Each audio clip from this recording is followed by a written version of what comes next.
انتظار حسین کی ناول نگاری ایک جائزہ۔ قیام پاکستان کے بعد جس افسانہ نگار اور ناول نگاروں نے اردو افسانہ اور ناول کی تاریخ میں خوبصورت اضافے کیے ہیں، ان میں انتظار حسین کا نام سرفہرست ہے۔ داستان اور کتھا سے لے کر مابعد جدید روایے کی علامتی کہانی تک، انہوں نے اپنے افسانوی ادب میں نئے انداز اختیار کیے ہیں کہ ان کو پڑھنا دراصل کہانی کی تاریخ کے مختلف پہلوؤں سے آگاہی حاصل کرنا ہے۔ ان کی تحریروں میں ماضی کی یاد بنیادی اہمیت رکھتی ہے۔ شناخت سے محرومی کی تکلیف ان کی پرانی تہذیب اور اساطیر کے مطالعے کی طرف لے گئی ہے، اور اس مطالعے کی پیشکش سے انہوں نے ان کے باطن کو دریافت کرنے کی کوشش کی ہے۔ ان کی تحریروں میں داستانیں، تاریخی واقعات، حالات حاضرہ کی کشمکش، رومانی اور تہذیبی بے اطمینانی کی ملی جلی کیفیت ملتی ہے۔ وہ ہمیں ماضی، حال اور مستقبل تینوں زمانوں میں لے جاتے ہیں۔ ان کے ہاں ہجرت کا دکھ بھی نمایاں نظر آتا ہے۔ یہ ہجرت ان کے لیے تخلیقی تجربہ بن گئی ہے۔ بحیثیت مجموعی ان کی تحریروں میں تشخص کا بحران، تہذیبی اور ثقافتی الغار، انفرادی اور اجتماعی زوال نظر آتا ہے۔ انتظار حسین کے ناول کی تعداد 4 ہے: چاند گہن 1953، بستی 1970، تذکرہ 1977، 1978، آگے سمندر 1995۔ انتظار حسین کی ناول نگاری ایک جائزہ۔ چاند گہن 1935۔ انتظار حسین کے اس ناول کا موضوع ہندوستان کی تقسیم اور اس کے نتیجے میں پیدا ہونے والے جملے مسائل کو انسانی جذبات و احساسات کی سطح پر دکھانے اور سمجھانے کی کوشش ہے، جس کے سبب برصغیر کے مسلمانوں کو ایک بڑے پرآشوب دور سے گزرنا پڑا۔ ڈاکٹر سہیل بہاری لکھتے ہیں: مصنف نے انتظار حسین نے ایک ناول چاند گہن لکھا جس کا موضوع تقسیم ہندوستان ہے۔ انہوں نے یہ دکھایا ہے کہ اس تقسیم سے ہندوستان کے مسلمانوں پر کیا قیامت بیت گئی۔ ناول نگار اپنے موضوع کو فکری پس منظر میں پیش کرتا ہے۔ اس حوالے سے ہم واقعہ کربلا اور عہد نامہ یرموک اور 1857 کے پس منظر کو سامنے رکھتے ہوئے چاند کے گہنانے کے عمل کو بھی پیش نظر رکھیں گے، کیونکہ یہی وہ لفظ ہے جو تاریخ میں وقوع پذیر ہونے والے مختلف واقعات سے اپنا ایک معنوی ربط قائم کیے ہوئے ہے۔ واقعہ کربلا کے فکری پس منظر میں ایک بڑے سنحاتی اور علمیاتی واقعے کی مختصر رواداد اداس ناول میں کچھ اس طرح نظر آتی ہے: امام خمام جب بعد زوال زمین تشریف لائے تو شمر خنجر بکف سینہ بے کینہ امام پر چڑھا، اور اس بے ادبی کا مرتکب ہوا کہ زمین کربلا رس گئی۔ بعد شہادت زمین کو لرزا، زلزلہ آیا اور آسمان سے خون برسا اور ایک سیاہ آندھی اٹھی اور آفتاب کو گہن لگا، اور منادی نے ندا کی قتل حسین کربلا ذبح حسین بکربلائے۔ راویوں نے یوں بھی لکھا ہے کہ اس رات چاند کو گہن لگا سا چاند گہنا گیا۔ اگر عہد نامہ عتیق کے فکری پس منظر میں دیکھیں تو اس ناول میں اس کا کچھ یوں ملتا ہے: فضا میں ایک گرجدار آواز گونجی، گر پڑا بڑا شہر گر پڑا، کسی نامعلوم سمت سے کسی کے نوحہ کرنے کی آواز آ رہی تھی، اے بڑے شہر آئے بستیوں کی ملکہ، افسوس افسوس افسوس۔ اس بربادی سے قبل چاند کی کیفیت کو انتظار حسین بیان کرتے ہیں: چاند پر ایک قرب کی کیفیت طاری تھی، سرخی پھیلتی گئی، گہری ہوتی گئی، سرخی اور پھیلی، گہری ہوئی، آدھا چاند سرخ ہو گیا، آگ کے انگارے کی طرح دہکنے لگا، تلوار کے گھاؤ کی طرح ہونا ہون ہو گیا۔ ناول کے موضوع کی تفہیم کی غرض سے 1857 کی جنگ آزادی کے حوالے سے مصنف لکھتے ہیں: اللہ ہر کربلا سے محفوظ رکھے، ادھر کے دنوں میں ایسا گہن پڑا تھا کہ سارا چاند ڈوب گیا۔ ان تمام حوالوں میں جو قدر مشترک ہے وہ چاند کا گہنانا ہے۔ ناول نگار نے اس کا اطلاق ماضی بعید یا ماضی قریب میں کسی بھی رونما ہونے والے سنحاتی اور علمیاتی واقعے سے اس لیے کیا ہے کہ اس کے ہاں ہندوستان اور پاکستان کی تقسیم بھی ایک بڑے سنحاتی واقعے کی صورت مشتعل ہوتی ہے۔ نمبردانی صاحب سنیں کہ اس جمعرات کو گرہن پڑے گا۔ آج شام کو جب میں چتلی قبر سے گزر رہا تھا، ایک فقیر کو دیکھا، میلے کچیلے کپڑے پٹے کپڑے پیغمبرانہ انداز میں اعلان کرتا چلا جاتا کہ چاند گرہن پڑے گا، دان دو، معلوم نہیں یہ فقیر کون سے گرہن کا ذکر کرتا ہے، چاند گرہن تو پڑ رہا ہے، امرتسر سے کلکتہ تک مجھے گہن ہی گہن نظر آتا ہے۔ ناول کا موضوع فسادات سے پہلے کی مجموعی گمبھیر فسادات، ہجرت اور پاکستان آمد کے بعد درپیش جملے جذباتی اور نفسیاتی مسائل ہیں۔ گوپی چند نارنگ کے بقول چاند گرہن کے 3 حصے ہیں: تقسیم سے پہلے کی غیر یقینی صورتحال، فسادات اور آزادی کے بعد کی فضا۔ انتظار حسین کا یہ ناول ابتدا میں تقسیم سے قبل کی فضا پیش کرتا ہے، جس سے حسن پور کی بستی اور اس کے مکینوں کے ذہنی رویوں اور ان کی عادات و اطوار سے شناسائی ہوتی ہے۔ ناول نگار نے حسن پور کے جس گھرانے کو موضوع بنایا ہے، اس کے افراد خانہ میں بالخصوص سبکتین بوجی اور گلشن شامل ہیں۔ قصے کے آغاز میں سبکتین کی والدہ بوجی ایک ڈراؤنے خواب سے خوفزدہ ہو کر اٹھتی ہے تو انہیں مختلف اوہام و خدشات گھیر لیتے ہیں اور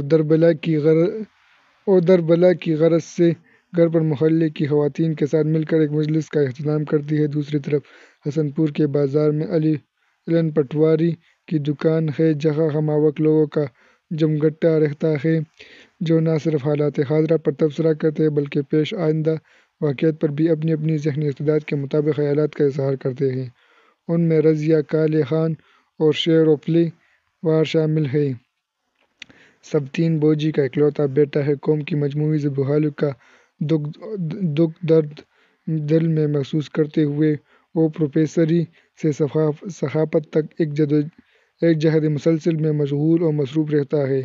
عوام تک اپنے خیالات کی ترسیل کے لیے بڑی شدومدعا سے ایک اخبار کا اجراء کرتا ہے، لیکن اسے مایوسی کا سامنا کرنا پڑتا ہے۔ وہ مسلمان قوم کی بے حسی اور عدم دلچسپی کو شدت سے محسوس کرتا ہے۔ آخر مولانا محمد علی کے زمانے کے مسلمان کیا ہوئے؟ سبکتین کا دوست فیاض خان ملک کے طول و عرض میں اپنا صلاحی پیغام پہنچانے کے لیے گھومتا پھرتا ہے، لیکن نتیجہ وہی، داغ کے 3 پات۔ حالات سے مایوس ہو کر وہ دلی چلا جاتا ہے، مگر وہاں کے دگرگوں کے حالات دیکھ کر اپنی ڈائری میں نوحہ دلی مرقوم رقم کرتا ہے۔ کیا یہ وہی دلی تھی جسے شاہجہاں نے آباد کیا تھا؟ اور کیا یہ وہی دلی ہے جس کی سڑکیں آج سے 100 سال پہلے بخت خان کے گھوڑوں کی ٹاپوں سے گونج اٹھی تھیں؟ شاہجہاں اورنگزیب تو دنیا سے اٹھ ہی گئے، لیکن کیا کوئی بخت خان بھی اب باقی نہیں ہے؟ ہندوستان کی تقسیم کے فسادات کے تباہ کن کھیل کے آغاز کے ساتھ ہی کچھ لوگ اخلاقی گراوٹ کا مظاہرہ کرنے لگتے ہیں۔ ان میں فضل الحق وکیل اور نمبردار صاحب بھی شامل ہیں، جن کی تمام تر جذباتی وابستگی مسلمان اور مسلم لیگ کے لیے وقف ہے۔ تاہم ممکنہ خطرات کے پیش نظر یہ مسلم لیگ کو چھوڑ کر گاندھی جی کی انسانی دوستی، پنڈت جواہر لال نہرو کی آزاد خیالی اور ابوالکلام آزاد کی علمیت کا عدم بھرنے لگتے ہیں اور لالا رگھو بردیال بجاج کی دکان پر بیٹھ کر اپنے خیالات کی تشہیر کرتے ہیں۔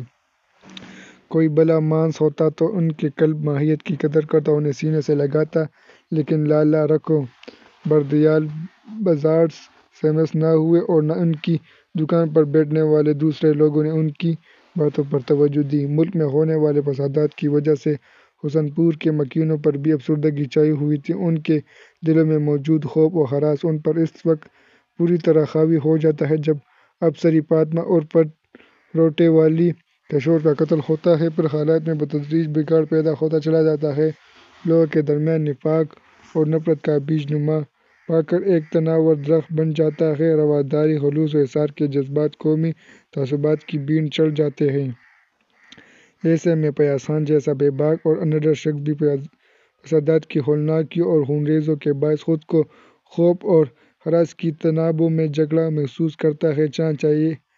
چنانچہ وہ اپنی ڈائری میں اپنی باطنی کرب کا اظہار تاثراتی سطح پر کچھ اس طرح کرتا ہے: میرے ذہن کی رگیں ٹوٹی جا رہی ہیں، بس یوں جی چاہتا ہے کہ کپڑے پھاڑ کر گھر سے نکل جاؤں اور کسی ایسی سڑک پر پہنچوں جہاں ہر طرف خون ہو، لاشیں ہوں اور چیخ و پکار ہو۔ فسادات کے دوران فیاض خان دلی میں موجود ہوتا ہے۔ دلی کی ہونچا پزا عوام کی بے کسی اور بے بسی، حالات کی سپاکی اور دہشت کو اپنی ڈائری میں رقم کرتا چلا جاتا ہے۔ بگڑتے ہوئے پرکندہ حالات کے سبب ملک کے دیگر حصوں کی طرح حسن پور کے باسیوں کے مقدر میں بھی ہجرت کرنا لکھ دیا جاتا ہے۔ سبطین، پیاسان، علن، پٹواری، ریاض الحق صاحب، نمبردار، کالے خان وغیرہ نہایت ڈرامائی انداز میں ریل کے ڈبے میں باہم ملتے ہیں۔ یہ خبر شیر اور پلدار کی موت کا انکشاف ہوتا ہے جس پر تمام لوگ افسردہ ہو جاتے ہیں۔ زندگیوں کی لغویت اور بے مقصدیت کا احساس شدت سے ان کے ذہن میں جڑ پکڑ لیتا ہے۔ ریل کے ڈبے میں ہی افسری فاطمہ پیاسان کی نظر عنایت کی طلبگار بن جاتی ہے مگر وہ اس سے بے اتنائی برتتا ہے مگر فضل الحق وکیل یہ موقع ہاتھ سے جانے نہیں دیتا اور اس کی طرف متلکپ ہو جاتا ہے۔ آخرکار ٹرین پاکستان کی سرحد میں داخل ہو جاتی ہے تو تمام مسافر سکھ کا سانس لیتے ہیں لیکن پاکستان میں آنے کے بعد شب و روز کے مسائل میں پھنس کر رہ جاتے ہیں۔ ایسے میں فضل الحق جیسا ابن الوقت اپنے لیے کارخانہ ختیانے میں کامیاب ہو جاتا ہے مگر علن، پٹواری، سبطین اور فیاض خان کی چکی میں پھنس جاتے ہیں۔ چاند گہن میں انتظار حسین ایک غیر جانبدارانہ ناظر کی طرح انسانی بربریت اور باہمیت کی کارگزاریوں پر نظر دوڑاتے ہوئے سستی اور سطحی جذباتیت کا شکار نہیں ہوتے بلکہ وہ خود انسانی باطن کے بھیانک روپ کو دیکھ کر حیران اور ششدر رہ جاتا ہے۔ میرے لیے یہ پورا واقعہ فسادات جو تھا ایک پیچ در پیچ انسانی المیہ تھا، یعنی میرے ہاں کچھ اور قسم کے سوالات اور شک پیدا ہو رہے تھے۔ اب میں سوچ رہا ہوں، حیران ہو رہا تھا کہ اس تہذیب میں سے جو یہ نیا آدمی نکلا ہے اس کی کیا شکل ہے جو 1947 میں نظر آ رہی ہے۔ ناول نگار کے نزدیک ہجرت باطنی سطح پر ایک تہذیب کی ویرانی کا نوحہ ہے جہاں انسانی قدرے، خیالات و افکار اور زندگی کے بڑے آدرش خاک راہ ثابت ہوتے ہیں۔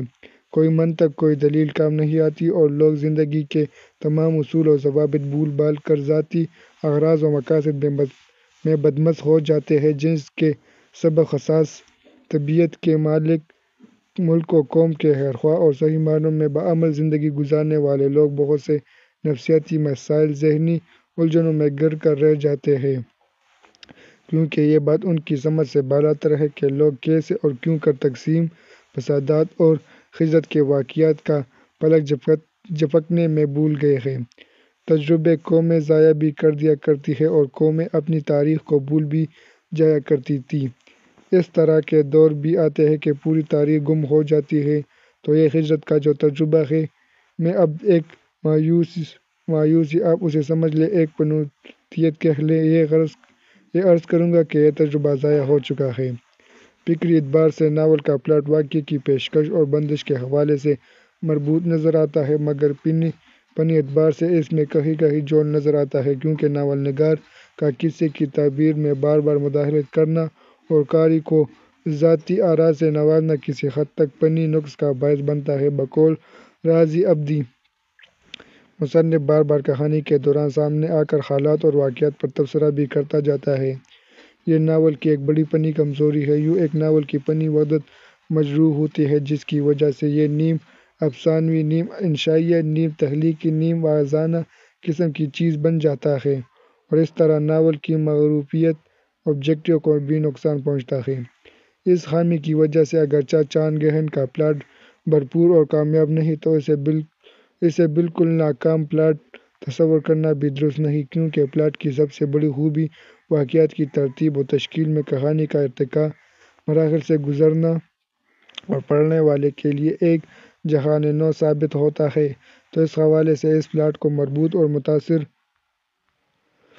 متاثر کن پلاٹ کہا جا سکتا ہے۔ اس ناول میں ڈائری اور کسی حد تک رپورتاژ کی تکنیک استعمال کی گئی ہے۔ چاند گہن کی کردار نگاری کو سامنے رکھیں تو کوئی کردار مرکزی حیثیت نہیں رکھتا بلکہ بہت سے کردار مل کر ناول کی مجموعی فضا تشکیل دیتے ہیں اور ذہنی، تہذیبی و سماجی سطح پر معاشرے کی عکاسی کرتے ہیں۔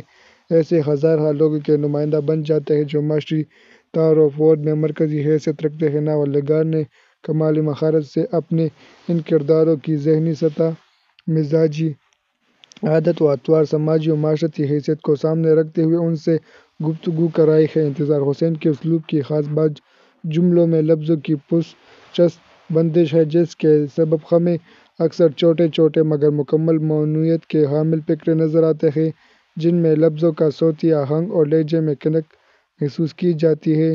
چاند گہن کے فکری اوپنی جائزے کے بعد یہ بات کہی جا سکتی ہے کہ ناول نگار کی یہ کاوش غیر معمولی اہمیت اور انفرادیت کی حامل ہے۔ بستی 1990 کتاب گھر لاہور سے شائع ہوا۔ ہندی میں اس کا ایڈیشن 1983 میں شائع ہو چکا تھا۔ کولمبیا یونیورسٹی سے امریکن خاتون نے اس کا انگریزی ترجمہ دی ٹاؤن کے نام سے کیا جو ہارپر کولینز پبلیشر نے شائع کیا۔ بستی کا بنیادی موضوع سقوط پاکستان سے پیدا ہونے والے المیہ ہے جو ناول نگار کے ہاں ایک بڑے سانحے کی شکل اختیار کر لیتا ہے۔ آفتاب احمد لکھتے ہیں بظاہر انتظار کہ اس ناول کا موضوع مشرقی پاکستان کا المیہ ہے مگر دراصل یہ شکست و ریغ کی ایک ایسی داستان ہے جس نے بستیوں شہروں اور انسانوں کو اپنی لپیٹ میں لے رکھا ہے۔ حالات اور واقعات کا سیلاب ان سب کو اپنے ریلے میں بہا لے جاتا ہے۔ ناول کا دوسرا ضمنی موضوع ہجرت ہے۔ اگرچہ ناول میں ہجرت کی واقعاتی روادات سے گریز کیا گیا ہے تاہم ہجرت قصے کی تعمیر تفہیم اور بنت میں اہم کردار ادا کرتی ہے بلکہ کہانی دائرے کو مختلف واقعات اور جغرافیائی خطوں میں بانٹ دیا ہے۔ انتظار حسین کے نزدیک ہجرت کے معنی اپنے وجود کے مرکز سے ہجرت کرنا اور وقت کے ایک آہنگ کی طرف سے دوسرے آہنگ کی طرف سفر کرنا ہے۔ انتظار حسین اس ناول میں ہجرت کے توسط سے ان تہذیبی قدروں کی بازیافت کی سعی کرتا ہے جو نیرنگ زمانہ کے سبب پامال ہو گئی ہیں اور بعد ازاں ہجرت لوگوں کو درپیش مسائل کا فنکارانہ چابکدستی سے احاطہ کرتے ہیں۔ اس ناول کی تلخیص درج ذیل ہے۔ ذاکر لاہور کے کسی کالج میں پروفیسر ہے۔ وہ سقوط ڈھاکہ سے قبل کی مقدر سیاسی سماجی تہذیبی انحطاط کی فضا سے دل گرفتہ ہے اور ماضی کی پناہ گاہ میں بار بار چھپنے کی کوشش کرتا ہے۔ اس کی خوشگوار یادوں کا مرکز روپ نگر ہے۔ تقسیم سے قبل کی فضا میں فطرت اور انسان میں معاشرت کم نظر آتی ہے۔ ہندو مسلم تہذیب کی نمائندگی بھگت جی اور ذاکر کے والد ناصر علی کرتے ہیں۔ ناول کا مرکزی کردار ذاکر اس باہم اختلاط پذیر معاشرے میں پروان چڑھتا ہے۔ روپ نگر میں بجلی کے کھمبے لگتے ہیں۔ ایک نئے سماجی دور کا آغاز ہوتا ہے۔ ناصر علی مسجد میں بجلی لگنے کو بدعت خیال کرتے ہوئے اس کی بھرپور مخالفت کرتے ہیں مگر ان کی کوئی سنوائی نہیں ہوتی اور انہیں ناکامی کا منہ دیکھنا پڑتا ہے جس سے دل برداشتہ ہو کر وہ گوشہ نشینی اختیار کر لیتے ہیں۔ اسی دوران روپ نگر میں طاعون کی وبا پھیلتی ہے۔ بہت سے لوگ نقل مکانی کر کے دوسرے شہروں کا رخ کرتے ہیں مگر ناصر علی اپنے راسخ مذہبی عقیدے کے سبب بھٹکنا نہیں چھوڑتے اور آخر کار طاعون کی شکل میں پھیلا ہوا مردم خور آصف ختم ہو جاتا ہے۔ اسی دوران ذاکر کے خالو جو گوالیار میں ملازم تھے انتقال کر جاتے ہیں تو اس کی خالہ اپنی دونوں بیٹیوں طاہرہ اور صابرہ کے ساتھ ان کے گھر آ جاتی ہے۔ ذاکر کا سارا بچپن صابرہ کے ساتھ کھیلتے کودتے گزر جاتا ہے اور محبت کا معصوم نقش دونوں کے دلوں میں ابھرنے لگتا ہے۔ اسی اثناء میں ناصر علی جو کبھی روپ نگر کا کرتا دھرتا کرتے تھے روپ نگر پر گرفت ڈیلی پڑ جانے کی وجہ سے سفر کے لیے استخارہ کرتے ہیں اور روپ نگر سے دیاز پور اپنے بڑے بھائی خان بہادر کے گھر سکونت اختیار کرنے کا فیصلہ کرتے ہیں۔ روپ نگر صابرہ کے حوالے سے ذاکر کے لیے خاص اہمیت رکھتا ہے لیکن والد کے ایما پر اسے ویاس پورہ جانا پڑتا ہے۔ ویاس پور میں ذاکر کی ملاقات سریندر سے ہوتی ہے۔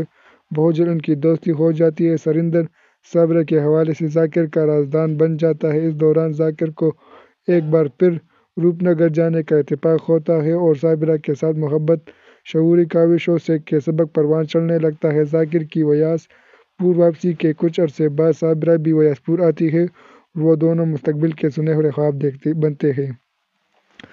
ویاس پور سے میٹرک کرنے کے بعد سریندر اور ذاکر مزید تعلیم کے حصول کے لیے میرٹھ آ جاتے ہیں۔ تقسیم سے قبل کی سیاسی فضا میں موجودہ گوٹن کارنگ کالج میں پڑھنے والے طلباء کے پرجوش لہجوں اور متشدد رویوں سے ابھرتا ہے۔ ذاکر ان پرگندہ خیالات میں میرر سے صابرہ کو ملنے روپ نگر جانا چاہتا ہے، لیکن فسادات کی آگ کو بھڑکتا ہوا دیکھ کر سریندر ذاکر کو اپنے ساتھ بیاس پور لے جاتا ہے۔ بکھری ہوئی اینٹوں اور ملبے کے ڈھیروں کو دیکھ کر دونوں کے دل بیٹھ جاتے ہیں، کیونکہ ان پر بخوبی یہ حقیقت منکشف ہو جاتی ہے کہ فسادات کی آنچ ان کے علاقے تک پہنچ گئی ہے۔ دونوں افسردہ خاطر اپنے اپنے محلوں کی راہ لیتے ہیں۔ ہندوستان اور پاکستان کی آزادی کے بعد لاکھوں کی تعداد میں لوگ ہجرت کرنے لگتے ہیں۔ قتل و غارت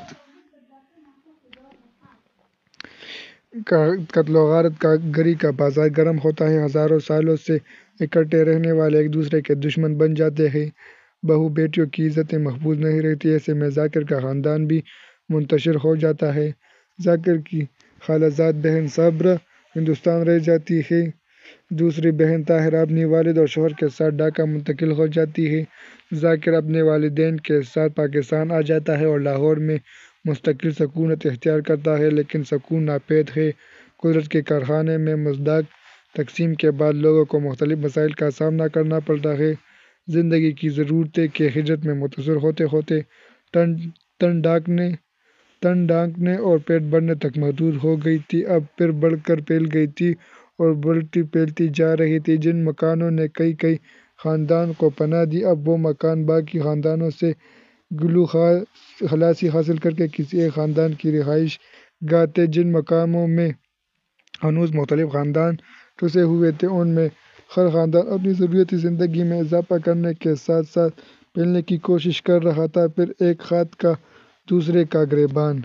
ملک کی حالات کی بتدریج خرابی کے لیے وبال بن جاتی ہے۔ ان کے سوچنے سمجھنے کی صلاحیت سلب ہوتی نظر آتی ہے۔ وہ تذبذب کا شکار نظر آتے ہیں۔ ان کے ذہن میں طرح طرح کے سوالات جنم لیتے ہیں کہ آنے والا وقت کیا قیامت ڈھائے گا؟ ملک کا سیاسی اونٹ کس کروٹ بیٹھے گا؟ مگر اس کا جواب کسی کے پاس نہیں ہوتا، کیونکہ ایسا محسوس ہوتا ہے کہ ان کا ذہن محو ہو چکا ہے۔ وہ کسی بات پر غور و فکر کرنا ہی نہیں چاہتے۔ انہی دگرگوں حالات میں ذاکر کو سریندر کا خط موصول ہوتا ہے، جس میں وہ صابرہ کے حوالے سے ذاکر اور کسی حد تک ان تمام مسلمانوں پر گہرا طنز کرتا ہے جو ہندوستان چھوڑ کر پاکستان آ گئے اور یہ بھول گئے کہ ان کے پیچھے رہ جانے والوں میں بہت سے ایسے بھی ہیں جو تنہا حوادث زمانے کے تپّڑ کھا رہے ہیں۔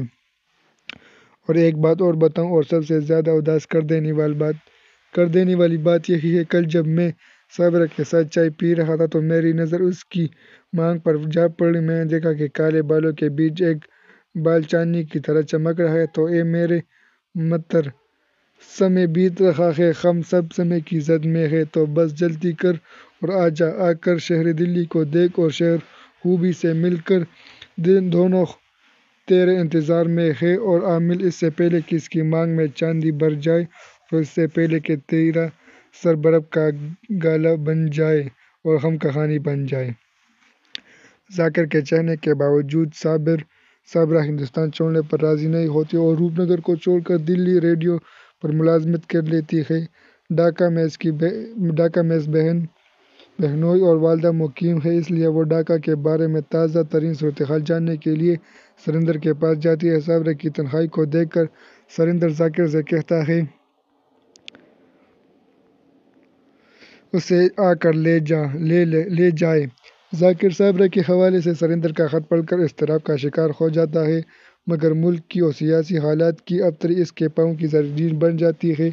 وہ صابرہ کو لینے نہیں جا سکتا۔ اس دوران اس کی زندگی میں تسنیم اور انیہ نامی لڑکی آتی ہے۔ تسنیم تو ہوا کے جھونکے کی مانند سے چھوڑ کر گزر جاتی ہے، مگر انیہ اس کے بارے میں سنجیدگی سے سوچنا شروع کر دیتا ہے کہ ایسے میں جنگ قیامت ہے ثابت ہوتی ہے۔ ذاکر اس کے حوالے سے اپنے خیالات اور احساسات خوف اور دہشت کے عالم میں اپنی ڈائری میں قلم بند کرتا جاتا ہے۔ ہوا سے معطل کر دینے والے ان روح فرسا لمحات میں ذاکر کو سریندر کا دوبارہ خط موصول ہوتا ہے، جس میں وہ صابرہ کے حوالے سے اسے بے حس اور ظالم کہتا ہے کہ اب تک وہ صابرہ کی خیر خبر بھی دریافت نہیں کر سکا۔ ساتھ وہ یہ بھی لکھتا ہے کہ صابرہ جہاں پہلے ڈھاکہ سے آنے والی کسی خبر سے پریشان رہتی تھی، اب وہ لاہور کی خبروں پر زیادہ دھیان دیتی ہے، اکثر رو بھی پڑتی ہے۔ خط پڑھنے کے بعد چند لمحوں کے لیے ذاکر پریشان رہتا ہے، مگر حالات کی گمبھیرتا کی زنجیریں اسے بری طرح سے جکڑ رکھتی ہیں اور صبر کی طرف توجہ نہیں دے پاتا۔ ایسے میں ملک دوزخ ہو جاتا ہے۔ اپنا انگ الگ جانے کی وجہ سے ہر شخص خون کے آنسو روتا نظر آتا ہے، معاشرتی فضا کی پرمجگی اور گھٹن میں اضافہ ہو جاتا ہے اور لوگ پریشانی اور بدحواسی کا شکار نظر آتے ہیں۔ ایسے میں ذاکر کے والد ناصر علی کا آخری وقت آن پہنچتا ہے۔ وہ روپ نگر کی حویلی کی چابیاں ذاکر کے حوالے کرتے ہیں، باغیچے سے سجدہ گاہ اور تسبیح نکال کر اس کی ماں کو دیتے اور خود اپنے خالق حقیقی سے جا ملے۔ والد کی ناگہانی موت ذاکر کے دل مضطرب کی بے چینی میں اضافہ کر دیتی ہے اور وہ پرکنندہ ذہنی حالت کے سبب سارا دن سڑکوں پر ادھر ادھر بے مقصد گھومتا ہے۔ اسے اپنی ذات کی بے چینی اور ذہنی پریشانی کا رنگ اس صورت نظر آتا ہے کہ بازاروں، سڑکوں، گلیوں میں چلتے پھرتے آتے جاتے لوگوں کے چہرے چٹے معلوم ہوتے ہیں اور اپنے چال سمیت اسے دوسروں کی چال بھی بے ڈھنگی نظر آتی ہے۔ اسے ایسے محسوس ہوتا ہے کہ ہر شخص اپنی روح کے عذاب میں گرا ہوا ہے۔ وہ اپنے عہد کے آشوب کو ماضی کے حوالے سے بھی سمجھنے کی کوشش کرتا ہے تو ذہنی طور پر تاریخ کے مختلف واقعات اور سانحات میں پھنس کر رہ جاتا ہے۔ عہد نامہ عتیق ہندو جو مالائک سے جاتک کہانیاں، واقعہ کربلا اور 1857 کے حالات و واقعات سب اس کی نظروں کے سامنے گھوم جاتے ہیں اور اسے تاریخ کے ہر عہد سے ناکام اور نامراد لوٹنا پڑتا ہے۔ زندگی اس کے لیے ایک جبر کا روپ دھار لیتی ہے۔ والد کی قبر ٹھیک کرنے کے لیے ذاکر قبرستان کا رخ کرتا ہے تو وہاں اس کی ملاقات افضال اور عرفان سے ہوتی ہے۔ تینوں گردوپیش کی مجموعی قومی، سماجی اور سیاسی ابتری کو محسوس کرتے ہوئے پریشانی کی حالت میں حالت حاضر پر تبصرہ کرتے ہیں۔ دوران گفتگو ذاکر عرفان کو مطلع کرتا ہے کہ اتنا وقت ضائع ہو جانے کے بعد بھی وہ ہندوستان سرندر کو صابرہ کے لیے خط لکھے گا۔ افضال دونوں کو خاموش کراتے ہوئے بشارت کی نوید دیتا ہے اور یوں یہ ناول رجائی رنگ کے لیے ہوئی اختتام پذیر ہو جاتا ہے۔ انتظار حسین بستی میں قدیم اساطیر کے آئینے میں نسل در نسل یادوں کو کریدا ہے اور پھر اسے زمانہ حال کے کرداروں کے توسط سے قاری کے سامنے پیش کر دیا ہے۔ اس طرح وہ روایات کا احیاء کرتے نظر آتے ہیں۔ ان کا روایت پر زور دینا نوستالجیائی رویہ نہیں بلکہ روایت کے بطن سے مستقبل کی تعمیر کرتے دکھائی دیتے ہیں۔ انہیں حال کا آشوب ماضی کے آشوب سے آمیز دکھائی دیتا ہے۔ کالے مندر سے کربلا تک، کربلا سے قلعے تک، قلعے سے روان بند تک اور سب کچھ اسی طرح تھا۔ شاکر منی نے جاتک سنائی، بھکشوؤں کو دیکھا، کہا کہ بھکشو جانتے ہو راج ہنس کون تھا؟ وہ راج ہنس میں تھا۔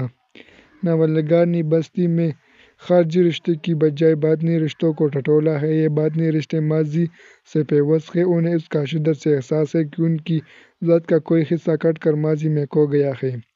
انہوں نے اسی کھوئی ہوئی ذات کو تخیل کی آنکھ سے واپس اسی ذات میں سمونے کی کوشش کی جس سے اس کا تعلق ٹوٹا ہے۔ یہ تعلق ہجرت کے باعث ٹوٹا تھا، اس لیے ماضی کے اس حصے کو انہوں نے داستانوی اسلوب میں کھوجنے کی کوشش کی ہے۔ ان کا یہ داستانوی اسلوب اساطیر، دیومالاؤں اور علامتوں سے مزین ہے جو عام فہم، سادہ اور جاندار ہے۔ انتظار حسین نے اس ناول میں تہذیب روایات کی بازیافت کی بھی کوشش کی ہے۔ یہ قصہ ان لوگوں کی بازیافت ہے جو وقت کی اندھی میں بچھڑ جاتے ہیں۔ یادداشت کے بل پر بھولے بسرے لوگوں کو صفحۂ کرتاس پر منتقل کرنے سے ایک گمشدہ دنیا اپنے پوری حدوخال کے ساتھ قاری کے سامنے آ جاتی ہے۔ ہجرت کے باعث گم شدہ مقامات اور رشتوں کی کسک کو روپ نگر کے حوالے سے بیان کیا گیا ہے، جیسے اس کا بچپن روپ نگر میں رہ گیا تھا۔ روپ نگر میں کیا کچھ رہ گیا ہے، کچے پکے راستے کہاں جا کر نکلتے تھے، بس درختوں میں گم ہوتے دکھائی دیتے تھے۔ ڈولتے ہچکولے کاتے اکے، اونگتی رینگتی بیل گاڑیاں، کوئی رتھ کہ اس میں جتنے توانا بیلوں کی گردنوں میں گھنٹیوں اور گھنگروؤں کی بدولت وہ مٹی میں اٹھے راستے ایک میٹھے شور سے بھر جاتے، کالا مندر کالے مندر کے احاطے میں کھڑا، بندروں سے آباد بڑا پیپل، کربلا کی ویران اور اداس پسید ٹیلے والا قلعہ، راؤنڈ بن کے بیچ کھڑا بعید برگد، بس ایک پورا دیومالائی عہد جو روپ سے نگر کے ساتھ رہ گیا تھا۔ انتظار حسین نے ناول میں ماچس کی ڈبیوں کو علامت کے طور پر استعمال کیا۔ ان میں تیلوں کا موجود ہونا بستیوں میں مکینوں کے انخلاء کی علامت ہے۔ مولوی دیا سلائی کے نام میں گہری رمزیت ہے۔ دیا سلائی جل کر بجھ جاتی ہے، مولوی بھی خاموش اور اپنے آپ میں گم ہے۔ ماچس کی خالی ڈبیا اپنے سامنے رکھ کر ان بستیوں کی بازیابی کی کوشش کرتا ہے جو ماچس کی طرح جل گئی اور ان کے مکینوں کو ماچس کی تلیوں کی طرح جلا دیا گیا۔ اس طرح انتظار حسین نے 1965 کی جنگ کے بعد بلیک آؤٹ افراد کے اعصاب پر سوار ہوتے ہوئے بھی دکھایا ہے۔ اندھیرے میں ناٹمک ٹہائیاں مارنے والے افراد جب ایک جگہ بیٹھتے ہیں انہیں اپنی گرد و پیش غار محسوس ہوتا ہے۔ بستی کے تمام کردار متوسطہ طبقے سے تعلق رکھتے ہیں۔ ذہنی پرگندگی اور تذبذب کی کیفیت میں مبتلا ہونے کی وجہ سے وہ کسی حتمی نتیجے پر نہیں پہنچ سکتے۔ ان کے اقوال و اعمال پیچیدگیوں کے مظہر ہیں۔ ذاکر یو پی کی بستی سے جذباتی لحاظ سے جڑا ہوا ہے۔ وہاں صابرہ ہے جو ذاکر کے لیے اپنے دل میں بے نام رشتہ لیے بیٹھی ہے۔ دونوں کی محبت غم ہجر کے تلخ جام پینے پر مجبور ہے۔ ناول کا آغاز تقسیم پاکستان کے بعد مہاجرین کے لیے جذبۂ محبت لیے ہوئے ہوتا ہے جو بتدریج حرص و ہوس اور نفرت و قدرت کی نذر ہو جاتا ہے۔ مصنف نے اس ناول کی صورت میں واقعے کی مناسبت سے جدید دور کے انسان کے ذہنی، سیاسی، سماجی اور اخلاقی انتشار کی فنکارانہ عکاسی کی ہے اور 1971 کی پاک بھارت جنگ کے بحرانی دور کا عمدہ خاکہ پیش کیا ہے۔ بستی میں پلاٹ کی معدومیت کا شدید احساس ہوتا ہے کیونکہ اس میں ناول نگار کا موضوع کی پیشکش میں زیادہ انحصار داخلی تجربوں پر رہا ہے۔ اس لیے اس کے پلاٹ کا ایک پیچیدہ اور سمجھ نہ آنے والا سلسلہ پورے ناول میں نظر آتا ہے۔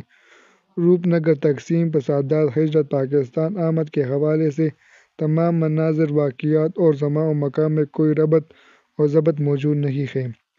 ناول نگار بات کہیں کی اور کسی اور زمانے کی کر رہا ہوتا ہے کہ بات کا رخ پھیرتے ہوئے کسی اور زمانے میں جا پہنچتا ہے۔ غرض یہ تکنیک کا ایسا پیچیدہ تنوع ہے جس نے پلاٹ کی حیثیت مشکوک بنا دی ہے۔ بستی میں تکنیک کا اتنا تنوع ملتا ہے کہ ہم یہ نہیں کہہ سکتے کہ ناول اس مخصوص فارم میں لکھا گیا ہے۔ ناول کا بیشتر حصہ شعور کی رو کے دو اہم طریقوں سے بالواسطہ داخلی کلام، ڈائریکٹ انٹیریئر مونولوگ اور بالواسطہ داخلی کلام، انڈائریکٹ انٹیریئر مونولوگ کی صورت میں لکھا گیا ہے۔ اس کے علاوہ فلیش بیک، طلاسم خیال، مونتاژ، خط اور ڈائری کی تکنیک کو بھی استعمال کیا گیا ہے۔ انور سجاد رقم طراز ہے۔ بستی ایک طویل مونولاگ ہے۔ شعور کی روح، اجتماعی لاشعور، فلیش بیک حال اور آخری ابواب میں فلیش بیک فارورڈ کو بھی موروثی صورتحال کو دیومالا تاریخ اور حکایتوں کی وساطت سے سمجھنا بیان کرنا، کنکریٹ صورتحال سے گریز نہیں بلکہ ماضی کے ساتھ حال کا تسلسل قائم کرکے قاری کے ذہن پر نقش بنانے کا ایک کامیاب طریقہ ہے۔ مجموعی طور پر بستی اسلوبیاتی اعتبار سے علامتی انداز کا حامل ناول ہے۔ انتظار حسین نے داستانوی ناول، علائم و رموز، تشبیہات و استعارات، علاقائی زبانیں، گیتوں اور بوجھوں کے سہارے بستی کا تانا بانا بننے کی کوشش کی ہے۔ دوہری ہجرتوں کا المیہ ایک جانب اور پر کی ذات کی شکست و ریغ دوسری جانب علامتوں کے جال میں بستی کا روپ دھارتی ہے۔ یہ ناول انتظار حسین کی تخلیقی صلاحیتوں کا ایسا شاہکار ہے جسے مدتوں فراموش نہیں کیا جا سکتا۔ تذکرہ 1978 تذکرہ کا بنیادی اور اہم موضوع ملکی سیاست کی ایک خاص پیشکش ہے جو جبریت اور تشدد کی عکاس ہے۔ انتظار حسین نے ضیاء الحق کے عہد کی سفاکی اور بے رحمی اور ان سے متعلقہ منفی رجحانات کو اس انداز سے اس ناول میں پیش کیا ہے کہ قاری کو اس دور کی سماجی اور سیاسی فضا اور لوگوں کے انفرادی اور اجتماعی رویوں سے آگاہی ہو سکے۔ ڈاکٹر آفتاب احمد لکھتے ہیں، اس ناول کا لاہور جنرل ضیاء الحق کے مارشل لا دور کا لاہور ہے، جس کے حالات و واقعات کی طرف بے شمار اشارے اس میں بکھرے پڑے ہیں۔ البتہ اس دور کے سب سے المناک واقعے یعنی وزیر اعظم ذوالفقار علی بھٹو کی پھانسی کو خاصی اہمیت دی گئی ہے، بلکہ یہ کہنا غلط نہیں ہوگا کہ اس سے مصنف نے جو نتائج اخذ کیے وہی پورے ناول کا حاصل کلام ہے۔ انتظار حسین نے شہر لاہور کی سیاسی فضا کو ملک کی مجموعی سیاسی فضا سے باہم موضوع امیز کرتے ہوئے جن واقعات کا انتخاب کیا ہے وہ معنی اور مفاہیم کے اعتبار سے تمام جبری رویوں کے غماز۔ مثلاً اس ناول میں ایک طرف تو کیمپ جیل لاہور کے عقب میں لگی ہوئی سرعام پھانسیاں نظر آتی ہیں، دوسری طرف ذوالفقار علی بھٹو کی موت اور شہر میں بم دھماکوں کے سبب پیدا ہونے والے خوف و ہراس سے بھرپور اس میں فضا محسوس ہوتی ہے۔ یوں لاہور حالات و واقعات کے اعتبار سے پورے ملک کا ترجمان بن جاتا ہے۔ بقول راضی عابدی، بھٹو کی پھانسی اور اس کے بعد لاہور جیل کے باہر سرعام پھانسیاں اور بموں کے دھماکے ایک بات کو بڑی صراحت سے بیان کیا گیا ہے اور بیان کی افسانویت کے باوجود ایک حقیقت پوری طرح واضح ہو جاتی ہے۔ انتظار حسین اس ناول میں زمانی اعتبار سے جنرل ضیاء الحق کے عہد کو ایک بڑے آشوب کی صورت میں اپنی تخلیقی گرفت میں لیتے ہیں۔ ان کا مقصد محض ایک زمانی ترتیب سے رونما ہونے والے مختلف واقعات کی دستاویزی پیشکش نہیں، بلکہ وہ یہ دکھانا چاہتے ہیں کہ کس طرح یہ واقعات انسانی زندگیوں پر انفرادی اجتماعی حیثیت سے اثر انداز ہوتے ہیں، ان کے نتیجے میں کون کون سے نفسیاتی اور جذباتی عوامل جنم لیتے ہیں اور سیاسی، اخلاقی اور تہذیبی صورتحال مشکوک اور زوال پذیر ہوتی ہے۔ شمیم خنفی رقم طراز ہے۔ تذکرہ بھی ایک گہری سیاسی بصیرت کا ناول ہے، مگر ہر بڑے لکھنے والے کی طرح تذکرہ میں بھی سیاسی واردات کے ادراک، تفہیم اور تاثر کی جو سطح ملتی ہے وہ ایک پرپیچ انسانی سطح ہے۔ انتظار حسین کی انفرادیت کا اہم ترین زاویہ ہی یہ ہے کہ وہ ہر سیاسی تجربے کو اس کی واقعاتی سطح سے الگ کرکے ایک وسیع تر انسانی سطح تک لے جاتے ہیں۔ اس تجربے کو انتظار حسین ایک ایسی شکل دیتے ہیں جس میں زبان دراز اور کدرے قسم کے سیاسی عناصر دب کر رہ جاتے ہیں۔ ان عناصر کی چوٹ اس تجربے پر پڑتی رہتی ہے، لیکن یہ عناصر تو اس تجربے کی قیادت کرتے ہیں نہ اس پر حاوی نظر آتے ہیں۔ تذکرے کی کہانی اپنی مرکزی کردار اخلاق کے گرد گھومتی ہے۔ یو پی کے قصبے کا یہ رہائشی ہجرت کر کے اپنی ماں بو جان کے ساتھ لاہور آتا ہے تو ماضی کی یادیں اس کردار کو اپنا اسیر بنا لیتی ہیں۔ گھر کے پرانے کاغذات میں اسے اپنے اسلاف کی خاندانی روایات کا تذکرہ ملتا ہے۔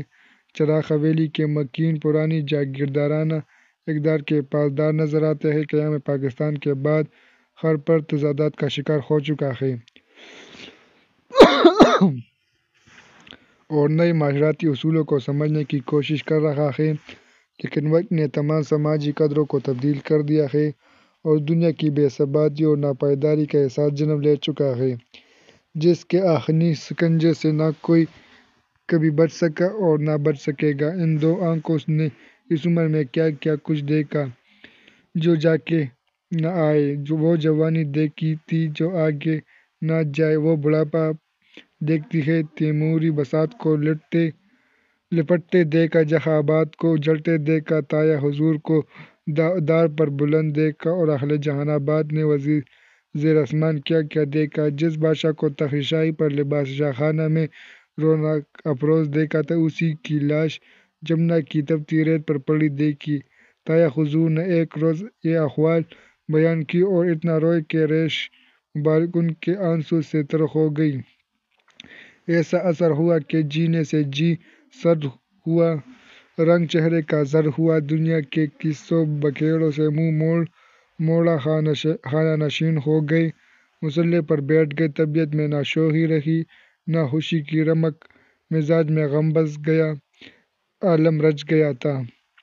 ہجرت کے بعد اخلاقی کورخائش کا مسئلہ درپیش آتا ہے، لیکن وہ دوسرے لوگوں کی طرح الائنمنٹ کے لیے غلط کلیم داخل نہیں کرواتا، اس لیے بھوجان کے ساتھ کرائے کے مقام میں رہنے لگتا ہے، لیکن اسے کرائے کے مقام راس نہیں آتے، ایک کے بعد دوسرا بدلتا چلا جاتا ہے۔ شادی کے بعد بھوجان کے ساتھ اس کی بیوی زبیدہ بھی اپنا مقام بنانے پر اصرار کرتی ہے، خود اخلاق بھی اپنی ذہنی پراگندگی اور اکڑے ہوئے مزاج کے سبب کرائے کے مکان کو برا سمجھنے لگتا ہے اور سنجیدگی سے اپنی چھت کے بارے میں سوچنے لگتا ہے، اور آخرکار مصائب و آلام کا سامنا کرتے ہوئے اپنا چھوٹا سا مقام بنانے میں کامیاب ہو جاتا ہے اور اسے آشیانہ کا نام دیتے ہیں۔ اس دوران ملک میں جمہوریت کی بساط الٹ جاتی ہے، سرعام سزاؤں کا سلسلہ شروع ہو جاتا ہے، اخلاق کا گھر جیل کے قریب واقع ہوتا ہے تو آئے دن کی پھانسیاں اس کے لیے ذہنی کپت کا باعث بن جاتی ہے۔ ایسے میں ملک کے قریب و جوار سے ہزاروں کی تعداد میں لوگ کھلے عام پھانسیوں کے مناظر دیکھنے کے لیے امٹ پڑتے، وہ لوگوں کی طرح سرعام مردوں کو تخت دار پر لٹکتے ہوئے نہیں دیکھ سکتا تھا، اس لیے اس کی بے چینی و بے قراری میں اضافہ ہوتا چلا جاتا۔ ایک رات بے خوابی کے عالم میں وہ اپنے دادا جان مشتاق علی کا تذکرہ پڑھنا شروع کر دیتا ہے۔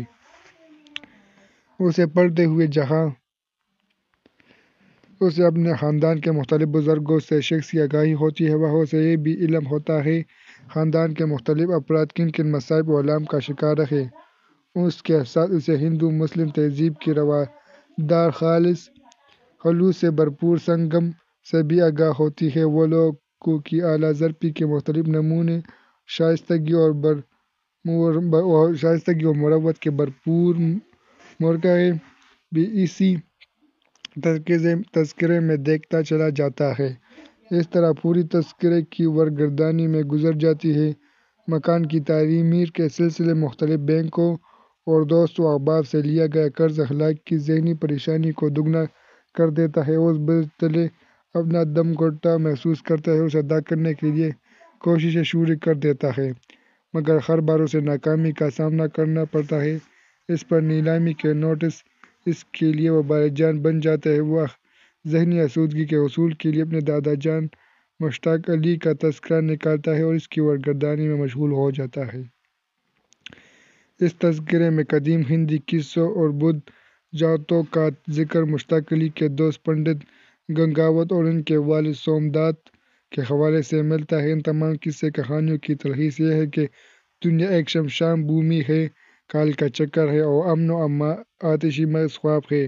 غرض اس تذکرے میں کوئی ایسا واقعہ نہیں ملتا جو اخلاق کی ذہنی آسودگی کا سبب بن سکے۔ ایسے میں اسے ذکی احمد کا خیال آتا ہے، جس سے کچھ عرصہ پہلے اس کی فون پر دوستی ہو جاتی ہے، مگر انہیں بالمشافہہ ملاقات کا موقع کبھی نہیں ملتا۔ ایک روز دونوں ایک کافی ہاؤس میں ملنے کا قصد کرتے ہیں۔ ملاقات پر دونوں ایک دوسرے کو دیکھ کر حیران رہ جاتے ہیں، کیونکہ اس سے پہلے ان کی روز بس اسٹینڈ پر ملاقات ہوتی ہے۔ ذکیہ پریشانی کے عالم میں روز اخلاق سے وقت پوچھا کرتی ہے، ایک دوسرے کو سامنے پا کر دونوں کے جذبات و احساسات سر پلٹتے ہیں، تاہم وقت گزرنے کے ساتھ ساتھ ذکی احمد اخلاق کے لیے ایک دیومالا بن جاتی ہے۔ وہ اس کی تلاش میں کافی دوڑ دھوپ کرتا ہے، لیکن پھر اسے ذکی احمد سے نہ تو کبھی بات کا اور نہ ملاقات کا موقع مل سکتا ہے۔ اخلاق سکون قلب کے لیے دوستوں کی محفل میں جانا شروع کر دیتا ہے تو ایک صبح پورے شہر لاہور کے لیے خوف اور دہشت کا پیغام لے کر آتی ہے۔ صبح سویرے شائع ہونے والا ضمیمہ اخلاق پر برمجدگی طاری کر دیتا ہے، اسے شہر کا ہر فرد سہما ہوا نظر آتا ہے۔ ذوالفقار بھٹو کی پھانسی کی خبر سے ہر سمت ہو کا عالم طاری ہو جاتا ہے۔ ایسے میں اخلاق اپنی دوستوں کی محفل میں جاتا ہے، جہاں کچھ لمحوں کے لیے اس خبر پر تبصرہ کیا جاتا ہے۔ بعد ازاں کرکٹ میچ کی باتیں شروع ہو جاتی ہیں۔ اخلاق بھاری قدموں کے ساتھ گھر کی راہ لیتا ہے، وہ مختلف خدشات اور ابہام کا شکار ہو کر گھر میں ادھر ادھر ٹہلنے لگتا ہے، پھر وہ اپنے پردادا حکیم چراغ علی کا تذکرہ دیکھنا شروع کر دیتا ہے۔ تذکرہ تاریخ کے مختلف واقعات و سنہار اپنے تمام علمیاتی تاثرات لیے سامنے آتے ہیں، جن میں اورنگزیب اور داراشکوہ سے لے کر بنو امیہ کے ظلم تک مختلف واقعات شامل ہیں۔ غرض تذکرے میں شامل تمام واقعات سے تذکرہ نگار یہ نتیجہ حاصل کرتا ہے کہ انسان ظالم ہے اور ظلم و تغدی سے کام لیتا ہے۔ موت کی گرم بازاری ہے آج ہم کل تمہاری باری ہے۔ قصہ مختصر دنیائے دو میں خالص سب کی زبوں ہے، رنگ گردوں پر دم دگردوں ہے، کبھی یوں ہے کبھی دوں ہے۔ بہت سی راتوں کی طرح یہ رات بھی اخلاق پر باری گزرتی ہے۔ اس واقعے کے بعد اخلاق طرح طرح کے شکوک و شبہات کا شکار ہو جاتا ہے۔ دروازے پر ہلکی سی دستک سے بھی اس کے تن بدن میں خوف کی لہر دوڑ جاتی ہے۔ اس دوران زبیدہ پال نکلواتی ہے اور اخلاق سے کہتی ہے کہ ہمیں یہ گھر راس نہیں، اسے بیچ دینا چاہیے۔ بھوجان گھر بیچنے کی بہت مخالفت کرتی ہے۔ ان کے خیال میں گھر زندگی میں ایک ہی مرتبہ بنتا ہے اور پھر نسلوں تک چلتا ہے۔ پراپرٹی ڈیلر کو مکان بیچنے کی خبر کی نہ جانے کس طرح بھنک پڑتی ہے۔ وہ آئے دن گھر دیکھنے اور دکھانے کے لیے آ جاتا ہے۔ اس کا بھوجان کی صحت پر بہت برا اثر پڑتا ہے، کیونکہ وہ ماضی پرست خاتون ہے جن کے ذہن کے خانوں میں آج بھی چراغ حویلی کی یادیں تر و تازہ ہیں۔ گھر تبدیل کرنے کی باتیں ان کے لیے سوہان روح ثابت ہوتی ہیں اور وہ یہ صدمہ برداشت نہ کر سکنے کے سبب دارانے پانی سے کوچ کر جاتی ہیں۔ بھوجان کی وفات کے بعد اخلاق گھر بیچنے کا ارادہ ملتوی کر دیتا ہے، کیونکہ جب وہ تذکرے کے توسط سے اپنے آباء و اجداد کی خاندانی روایات پر نگاہ دوڑاتا ہے تو اس پر یہ حقیقت منکشف ہوتی ہے کہ ان کے نزدیک کسی رہائش گاہ کو فروخت کرنا تہذیب و شائستگی اور وراثت کی نیلامی کے سوا اور کچھ نہیں ہے۔ یوں اخلاق تذکرے کی ورگردانی کے بعد بلا جھجک اس نتیجے پر پہنچ جاتا ہے کہ وہ اشیانہ نہیں بیچے گا، خواہ وہ حالات کتنے ہی گمبھیر کیوں نہ ہوں۔ کچھ عرصہ بعد ملک کی سیاست میں بڑے پیمانے پر ابتری پیدا ہو جاتی ہے۔ اخلاق کو ہر طرف افراتفری، بھگدڑ، بے ربطی اور وحشت کا سامان بکھرا ہوا نظر آتا ہے۔ وہ شہر میں بم دھماکے اور لوگوں کی بدحواسی دیکھتے ہوئے ماضی کے مختلف ادوار میں جا پہنچتا ہے اور اپنے ارد گرد پھیلے ہوئے آشوب کو ماضی میں رونما ہونے والی مختلف حالات و واقعات اور سانحات کے توسط سے سمجھنے کی کوشش کرتا ہے۔ لیکن اسے ماضی و حال دونوں مذہبی، سیاسی اور تاریخی حوالوں سے بھیانک اور سیاہ معلوم ہوتے ہیں۔ اسے اپنے چاروں جانب مایوسی اور پسپائیت کے سوا کچھ نظر نہیں آتا۔ اس طرح یہ ناول تعصب، دکھ اور قنوطیت کی کیفیت لیے اختتام پذیر ہو جاتا ہے۔ ڈاکٹر آفتاب احمد تذکرے کو بستی سے بہتر اور بلند درجے کا ناول قرار دیتے ہیں۔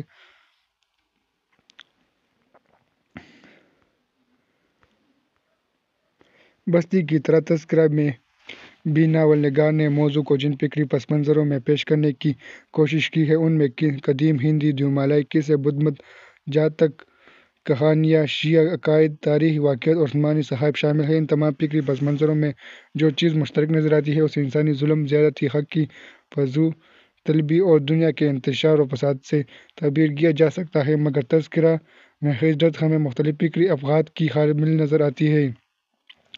ان میں اپنی آبائی جگہوں کو چھوڑنے کا احساس، ماضی پرستی، جذباتی اور نفسیاتی مسائل اور رہائشی و الائنمنٹ کے مسائل، سماجی و اخلاقی بے حسی، تہذیبی قدروں کی بحالی، وقت کا جبری تصور، فطرت سے انسان کی دوری، ذہنی عقائد اور نئی انسانی زندگی کی معاشرتی نیرنگی قابل ذکر ہے۔ تذکرے میں پلاٹ کی کوئی مربوط اور گتھی ہوئی شکل نظر نہیں آتی۔ ناول نگار نے پلاٹ کی روایتی حیثیت سے انحراف کرتے ہوئے قصے کی تعبیر اور اس کی بنیاد فکری تجربوں پر رکھی ہے، اس لیے وہ جب اور جہاں چاہتا ہے قاری کو زمان و مکان کے باہمی ربط و تسلسل کے بغیر فکر و خیال کی مختلف دنیاؤں میں پہنچا دیتا ہے۔ اس لیے پلاٹ کا پیکر مختلف تکنیکی فضاؤں میں تخیل ہو کر رہ گیا ہے۔ جہاں تک ناول کی تکنیک کا تعلق ہے، وزیر اعلیٰ لکھتے ہیں: انتظار حسین تذکرہ بیک وقت ناول بھی ہے اور ایک خاندان کی خود نوشت سوانح عمری بھی۔ سوانح عمری یوں کہ ہر زمانے میں اس خاندان کے سوا خاندان کے کسی نہ کسی رکن نے اپنی ساری نسلی داستان قلم بند کی ہے۔ مصنف نے اس ناول میں بستی کی طرح فلیش بیک، شعور کی رو، طلاسم، خیال مونتاژ، خود کلامی جیسی تکنیکوں کا استعمال کیا ہے۔ جہاں تک اس کے اسلوب کا تعلق ہے، اس کا اسلوب شگفتہ اور ناستلجائی اور جان کا حامل ہے اور اس میں ہندی، سنسکرت اور فارسی الفاظ کی آمیزش موجود ہے۔ آگے سمندر ہے 1995 انتظار حسین نے ناول کا آغاز احمد مشتاق کے اس شعر سے کیا ہے: وہی گلشن ہے لیکن وقت کی رفتار تو دیکھو، وہی گلشن ہے لیکن وقت کی رفتار تو دیکھو، کوئی طائر نہیں پچھلے برس کے آشیانوں میں۔ ناول کا موضوع کراچی کے حالات و واقعات کا احاطہ کرتا نظر آتا ہے، جس میں لالچ اور ہوس کا دور دورہ ہے۔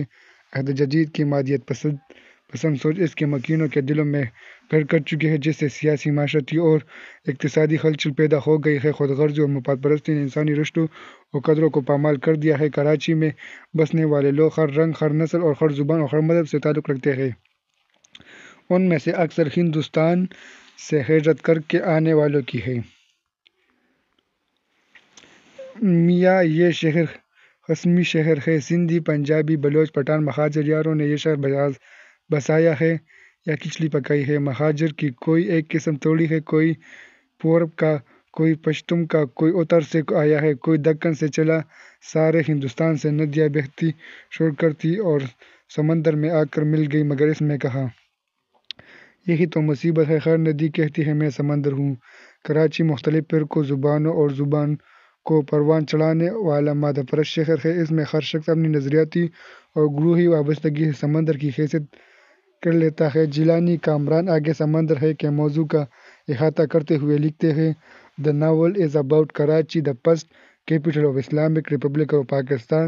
The novel tells us a sad tale about this city which is called the City of Seven Husbands. These people did not migrate to an alien land.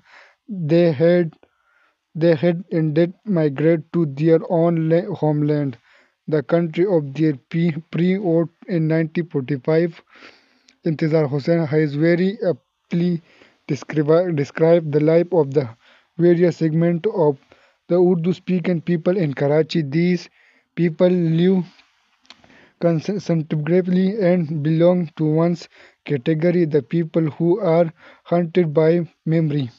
لیکن انتظار حسین کی رائے جیلانی کامران سے کچھ مختلف ہے۔ ایک تو یہ کہ عام طور پر اس ناول کے حوالے سے یہ کہا جا رہا ہے کہ کراچی کے موضوع پر لکھا گیا اچھا مجھے اس سے تھوڑا سا اختلاف ہے کہ لوگوں نے زیادہ غور سے اس ناول کو نہیں پڑھا بلکہ سرسری پڑھا ہے۔ اس میں کراچی جو آتا ہے وہ ایک سمبلائزڈ فضا کی نمائندگی کرتا ہے۔ ایک بات میں اپنے متعلق اپنی کہانیوں اور ناولوں کے متعلق کہہ چکا ہوں کہ میرا ایک مسئلہ رہا ہے کہ پورے سب کانٹیننٹ میں مسلمانوں کا جو اشوب چل رہا ہے، خواہ سن 1857 سے چل رہا ہے، سن 1947 سے، تو وہ میرا مسئلہ شروع سے رہا ہے۔ تو خواہ میں ایک شہر کے بارے میں لکھوں اور وہ لوکل جو ہے وہ لاہور ہے، یا پھر لوکیل کراچی ہو، وہ مسئلہ میرے ساتھ ساتھ چلتا ہے کہ سب کانٹیننٹ کا یہ اشوب کہاں جا کر ختم ہوگا۔ آگے سمندر ہے میں انتظار حسین نے اپنی مخصوص موضوع ہجرت اور جڑ سے کٹنے کے قرب کے ساتھ ساتھ مہاجرین کی ایک مخصوص سوچ کی عکاسی کی ہے۔ اس میں بیان کردہ مسائل وہی ہیں جو اس سے پہلے کے دونوں ناولوں میں موجود ہیں، یعنی تقسیم کے نتیجے میں ہونے والی ہجرت، انتشار، بدامنی، فطرت اور وقت کی جبریت وغیرہ۔ آگے سمندر ہے کا پلاٹ بھی ڈھیلا ڈالا ہے۔ ہم ناول کے روایتی پلاٹ کے فنی مراحل، آغاز و ارتقاء، منتہی، تنزل اور انجام کو ڈھونڈتے رہ جاتے ہیں۔ اس کی بڑی وجہ تکنیک کا وہ تنوع ہے جو مغرب سے اردو فکشن میں آیا ہے۔ اس ناول میں بھی مصنف نے شعور کی روح بالواسطہ داخلی کلام، طلسم، خیال اور خط کی تکنیک استعمال کی ہے اور ماضی کی تاریخ، اساطیر، استعار اور علامتوں کے حوالے سے پیش کی ہے۔ فرق یہ ہے کہ اس میں رمزیت اور معنی خیزی بھی موجود ہے۔ بقول صفدر میر: For one thing, it is perhaps the first piece of fiction by Intizar Hussain which gives up his old pessimistic groove and, like the hateful progressive, makes his main character depend on a posture of optimism. Intizar Hussain fiction of Muhajirat is the use of myths of migration, separation, loss of identity in Hindu, Buddhist and Islamic literature, folk, love and history. It is at this level that we find Intizar Hussain at his most proficient and victimizing capitalism. اس novel میں انتظار حسین مشق شدہ روایات کی تلاش میں ہے۔ وہ انسان کی دھرتی کے ساتھ جڑنے کا احساس دلاتا ہے۔ جس طرح درخت کو اپنے اصل مکان سے دوسری جگہ منتقل کرنے کے بعد پانی اور زمین کی ساخت سے مطابقت میں وقت لگتا ہے، اس طرح ہجرت کے بعد انسانوں کو بھی نئی جگہ مشکلات کا سامنا کرنا پڑتا ہے۔ جس طرح درخت سے پھل اور گھنا سایہ حاصل کرنے کے لیے اس کی دیکھ بھال کی جاتی ہے، اس طرح انسان کی سوچ اور فکر کو نئے ماحول میں ڈھلنے کے لیے سازگار ماحول کی ضرورت ہوتی ہے۔ ایسا ماحول جہاں اخوت، بھائی چارہ اور رواداری ہو۔ ان خوبیوں کی وجہ سے سماج خود بخود بہتری کی راہ پر گامزن ہو جائے گا، لیکن اس شہر میں بے اطمینانی اور افراتفری کا دور دورہ ہے۔ انسان کے دل و دماغ پر تعصبات، نفرت، فرقہ اور ذات برادری کا قبضہ ہے۔ یہ شہر جو کبھی امن و سکون کا گہوارہ تھا، اب دہشت گردی کا شکار ہے۔ اس پر ہر طرف موت کے سائے منڈلا رہے ہیں۔ بے قصور لوگوں کو گولیوں کا نشانہ بنایا جا رہا ہے۔ خوف اور دہشت کی فضا سے سارا ماحول افسردہ ہو چکا ہے۔ اس گھٹن زدہ ماحول میں کھلے ذہن کا مالک مجو بھائی دہشت گردی کا نشانہ بن جاتا ہے۔ وہ کردار جو لوگوں کے چہروں سے نقاب اتارتا تھا، تاریخی حوالوں اور طنزیہ فکروں سے ناولوں کو دلچسپ بناتا تھا، وہ بھی اس شہر میں پھیلی ہوئی دہشت گردی کا شکار بن جاتا ہے۔ ناول کے مطالعے سے محسوس ہوتا ہے کہ ناول میں زندگی کی بصیرت صرف مجو بھائی کے حوالے سے ہی سامنے آتی ہے۔ مجو بھائی نے لوگوں کی نفسیات، گفتگو، ذہنی کجروی کو معصومانہ اور احمقانہ انداز میں پیش کیا ہے۔ مجو بھائی کا کردار لوگوں کی سوچ اور فکر پر گہرا طنز کرتا ہوا کہانی کو آگے بڑھاتا ہے۔ وہ مختلف واقعات کو، جن میں مرزا قادی علی بدیوانی کا مشاعرہ، اسلام پر لیکچر کے دوران بہاریوں کا مہاتما بدھ کے مجسمے کے حوالے سے کیا جانے والا طنز بڑی خوبصورتی سے بیان کرتا ہے۔ اس طرح لکھنوی نازک مزاجی کے حوالے سے آقا حسین اور رفیق کے درمیان بیٹی اور بیٹے کا رشتہ طے نہ ہونا بھی کھلی حقیقت ہے۔ انتظار حسین اپنے اس ناول میں بہت سے گمبھیر مسائل کو سامنے لاتے ہیں اور درپردہ مخفی اشعار و کنایوں میں یہ وضاحت بھی کرتے ہیں کہ اجتماعی انسانی زد و خالی اور پریشانی سے چھٹکارا کس طرح حاصل کیا جا سکتا ہے۔ آگے سمندر ہے کو اردو ناول نگاری کی تاریخ میں ایک معتبر اضافہ کہا جائے تو بے جا نہ ہوگا۔ نیچے اس کے حوالے جات دیے گئے ہیں۔ میں اس کو آہستہ آہستہ اوپر اسکرول کرتا جاؤں گا، آپ اسے غور سے دیکھ لیں۔